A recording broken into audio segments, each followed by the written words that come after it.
Welcome to the Asia Healthcare Innovation Summit. I'm very excited to be here. My name is Uptin Saiidi, and I'm a journalist previously based in Hong Kong, now based in Dubai. I'm very excited for today's keynote with Danny Yeung. He's the co-founder and CEO of Prenetics. Danny, welcome. Thank you, Uptin. Very nice to be here today. Why don't you start by telling us about Prenetics, the mission, and why you started this company and what it's aiming to do? Sure. Prenetics-wise, we started back in 2014. At that time, I actually had just left Groupon, so I was actually thinking in terms of what else can I do, and I really wanted to do something to create impact. So I ventured into basically a lot of different industries, and I felt that healthcare was one of the industries which hasn't yet been disrupted by technology. So started Prenetics. Prenetics, the meaning of Prenetics is actually combination of prevention and genetics, so putting Prenetics together. So we started out doing genetic testing, and of course, certainly today, we still do genetic testing. So our core business originally was genetic testing. Our mission was to actually empower everyone with the power of prevention, utilizing genetics, right? So our mission slogan is actually to give everyone the power to be in control of their own health. So certainly we've, in the last 14 months or so, we pivoted a lot of our operations to be doing servicing COVID related work, both here in Hong Kong and in the UK. So today, just to give you some figures wise, we've now processed over 3 million COVID-19 tests in the UK and here in Hong Kong. We work very closely with both the Hong Kong government, UK government, as well as the private sector. For example, in the UK, we work with English Premier League, Disney, Virgin, a lot of the major private organizations to help them resume their workforce and as a way to continually do frequent testing to safeguard their employees and workers. So can you elaborate on that? I mean, Hong Kong is, population-wise, is a very small place. So how have you been able to break out and secure some of these bigger partnerships? Particularly 3 million tests is quite impressive. Yeah, so certainly I think, starting out in Hong Kong wise, right, our goal was never just to be a Hong Kong company. Our goal was to be a global international company. So certainly it was big ambitions when we started back in 2014.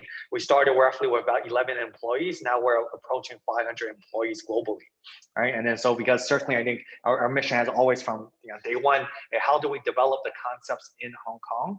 And it's a great test market and certainly expand into the UK, Southeast Asia. And so certainly now we're having sites set out on US expansion, right? Because as you mentioned, Hong Kong is a very tiny space in the market overall wise of 7 million people. But certainly if you have a good product wise, it can also expand. Right, so certainly I think we've been able to do that here in Hong Kong that allows us to expand internationally. And at the end of the day, we just have to hire great people, great team that are motivated and certainly aligned with our mission statement. Absolutely. Now, when you first started, you were focusing on genetic testing. What were the difficulties and challenges around pivoting, particularly around a global pandemic? I think for a lot of us, there was a lot of uncertainty. Right, when the pandemic started wise, when you're talking about this is back in January, February of last year, right? So certainly when we actually started doing COVID-19 tests, it wasn't more than just trying to help out the community here in Hong Kong, because we felt in Hong Kong wise, it was actually very difficult to do a COVID-19 test early on. You had to go to the hospital, and at that time, nobody wanted to leave their homes. So you had to go to the hospital, and it was like amazingly expensive. It was 3,000 HKD or more to do a COVID-19 test initially early on, right? And then we looked at how can we make a much better user experience. And then we actually offered the first at-home PCR COVID-19 test in Hong Kong. And we launched it at 985 HKD, which was at that time really, really low price. We even got some medical doctors saying, why are you launching it so cheap? Right, and then so we really wanted to be a disrupt and offer something that for the community was easy, accessible, and affordable. And so to date, wise, again, we've been one of the key providers in COVID-19 testing here on behalf of the Hong Kong government. On some days, we actually process over 30,000 tests daily. So it's been significant, and certainly it's been challenging, right? Nothing short of challenging on myself, on the team. There were some nights, where we basically had to pull out all-nighters to get what we needed to deliver on, and certainly always ensure quality, because we cannot mess up each single individual case-wise. We make sure that we uphold the highest of standards. Great. And I'm just kind of curious if you can talk a little bit about how you anticipate the rest of the year going, right? You have the US, which is high vaccination rates, reached herd immunity, kind of reopening, moving forward. Then you have markets like Singapore, Hong Kong, Australia, which have managed to control the outbreaks in a very effective way, but are now kind of challenged in terms of moving forward. So what do you think that will look like, particularly around testing? Yeah, so I think it's a combination. So it's going to be a combination about getting vaccinated and testing wise, right? So I think right now Hong Kong has built a very strong infrastructure around testing, with a lot of the major laboratories in Hong Kong and the government sector. And then so because of testing, you're able to identify and isolate individuals out of the community. So from day one, that's why WHO always said testing is actually the critical piece. Right? Because if you don't test, you don't know who you're interacting with, you don't know where they're going, etc. wise, right? So as we think about it, I think in the future, second half, we hope travel can resume.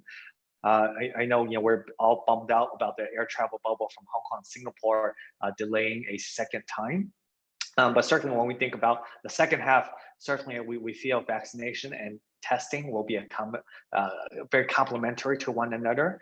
And so certainly we're already seeing the rebounds of traveling in our UK business, and certainly that sector. Great. And your mission ultimately at Prenetics is to give everyone the ability to control their own health. So what does that mean beyond COVID testing, beyond the pandemic? Yeah, from day one wise, right? We always believe in providing valuable health information to customers, right? And then, so this is where when we launched our Circle DNA product a few years ago, it was also a quite breakthrough product, which we're utilizing next generation sequencing to providing directly consumers information about the disease risk, cancer risk, Alzheimer's risk, diet risk, pre-pregnancy planning. And then so certainly I think that's the information that we want to provide to individuals, very valuable information that allows people to live proactively. So beyond the pandemic, we feel certainly self-testing and self-diagnosis are critical areas. So certainly we have a great pipeline of products rolled out, geared towards basically at-home testing and self-testing and self-diagnosis, which I think everyone wants to do more of if it makes it accessible, easy, and certainly digital. And how have you at Prenetics differentiated from other companies that are in the same space? I think we actually have a very rare mix in terms of we're somewhat biotech, we're somewhat health tech, we're somewhere in e-commerce, right? And then so I think it's very difficult to actually create something like this, given that we have a significant wide range of expertise. From some of the best genetic experts, we have investment bankers, consultants, finance, fintech individuals in our background, e-commerce, right? So we've been able to build a quite differentiated offering. And it's not just the product itself, right? It's a user journey, the experience, the end-to-end solution. So I think that's the key thing that we've been able to provide a great overall experience. And can you talk a little bit more about your international markets? Where do you have offices? Where do you want to set flags in? Which regions are really particularly exciting to you? And in the UK market, so certainly, half of our workforce is now in the UK, right? So we have UK wise, we have about 200 something employees just alone in the UK. We also acquired a company late last year, which was a spin-out company from the University of Oxford. So that's called Oxeed. So certainly that was a paired technology acquisition. Now we're taking that technology and rolling that across our airports in the UK. Right, so certainly we're very focused on of course Hong Kong, Southeast Asia, UK, and certainly as mentioned, we're looking to expand into the US now. Amazing. And on the note of Oxeed, Prenetics has been engaging in M&A with a number of companies, DNA Fit as well. How do you think these acquisitions are ultimately benefiting the company, particularly when it comes to innovation overall in the healthcare industry? Quite significantly, right? And certainly, yeah, I think when we made acquisition of DNF back in 2018, so certainly, people, certainly, hey, why are we going to the direct to consumer genetic space wise? And so certainly, it's been proved to be a very very good acquisition when we think about it now. And certainly, that business has grown quite significantly. Now that team has allowed us to enable themselves to doing a lot of the COVID-19 work in the UK, and just having a presence and a significant team on the ground makes a huge difference. There's no way we could have done all the COVID-19 work if we didn't have a team there that exemplifies our company culture and our mission. I want to talk about like long term here. So how can a lot of the work you're doing ultimately help the average human, let's say 10 years down the line? How would their life be different because of the work that Prenetics is doing? I think it's going to be quite significant, and of course, every single case is different, right? So certainly, even for my example, I think coincidental, like a few years ago, I of course got my circle DNA results. I actually have a higher risk for colon cancer compared to the average individual. So when I found my results, of course, I was very surprised. Shocked at my results because I do not actually have a history of family history of colon cancer. So once I found that out, I went on a diet, improved my lifestyle, because certainly a lot of diseases, especially cancers and certainly diabetes, a lot of these diseases can be prevented if you know early enough and you prevent it.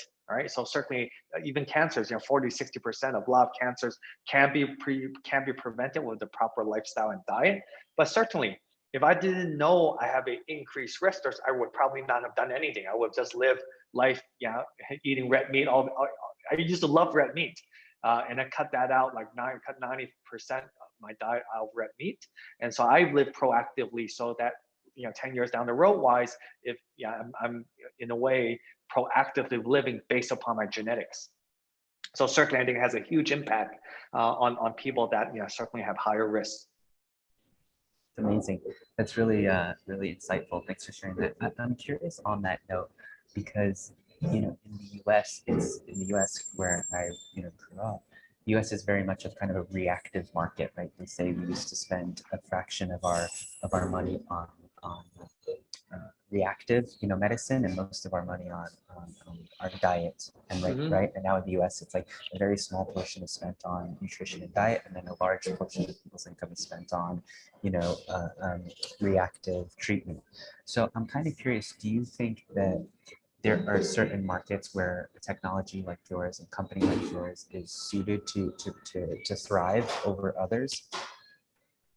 Yeah, so I think that's certainly changing over the last few years in terms of health and overall wellness, right? I mean, even in the US wise, we've seen an uptick in terms of a lot of different at-home blood-based testing services providers and et cetera wise, right? So certainly, even before the pandemic, so certainly with the pandemic, this has already heightened the awareness and interest in just basically being the most healthy to provide the best immunity.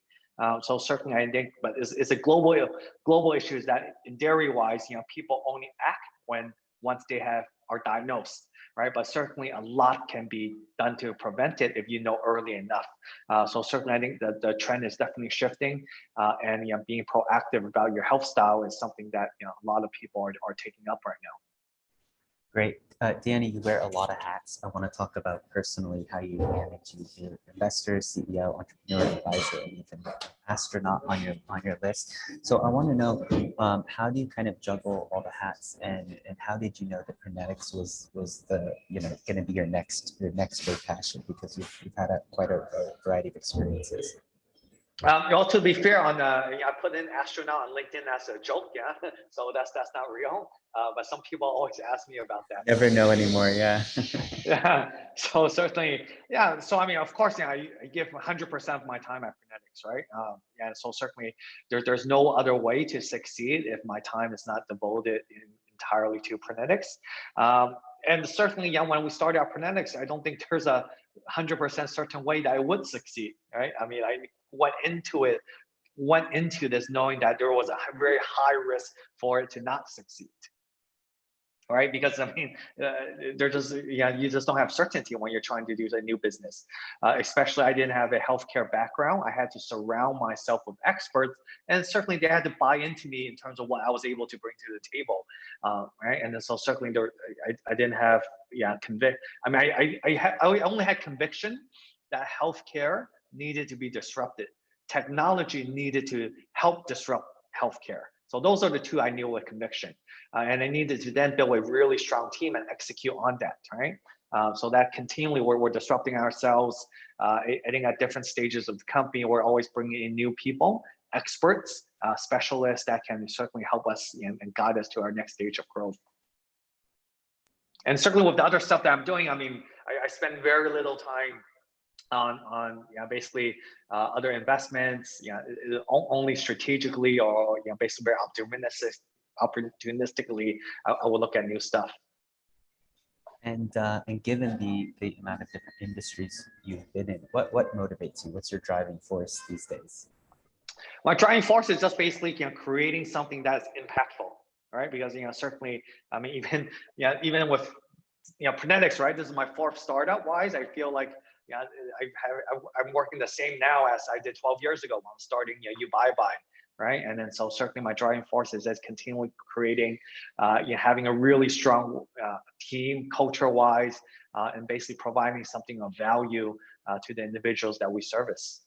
Right, because now I think at our stage we have a duty of responsibility to do the right thing, and certainly we're creating jobs in this even this pandemic, right? That's something we're incredibly proud of. Is that even early on we have not let go of a single person, even when we're uncertain about the pandemic, but instead, right, we were able to hire more than 300 full-time employees alone in the last 14 months, and hire over 1,000 part-time employees as well. Wow, that's quite impressive.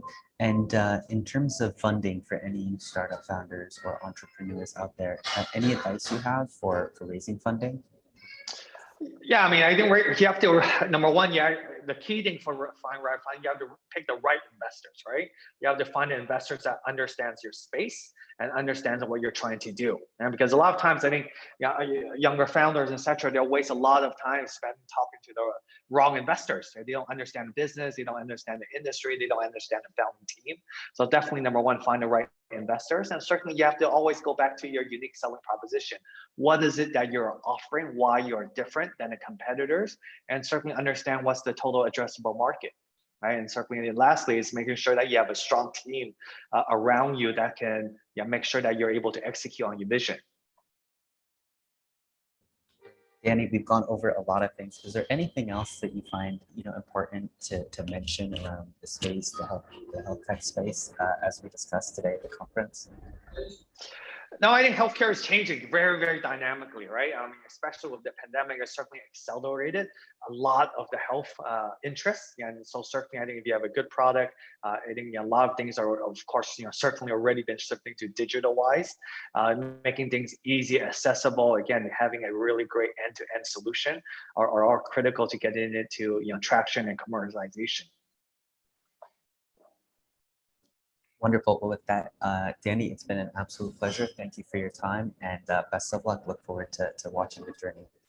Great. Thanks, Uptin. Thank you. Thank you.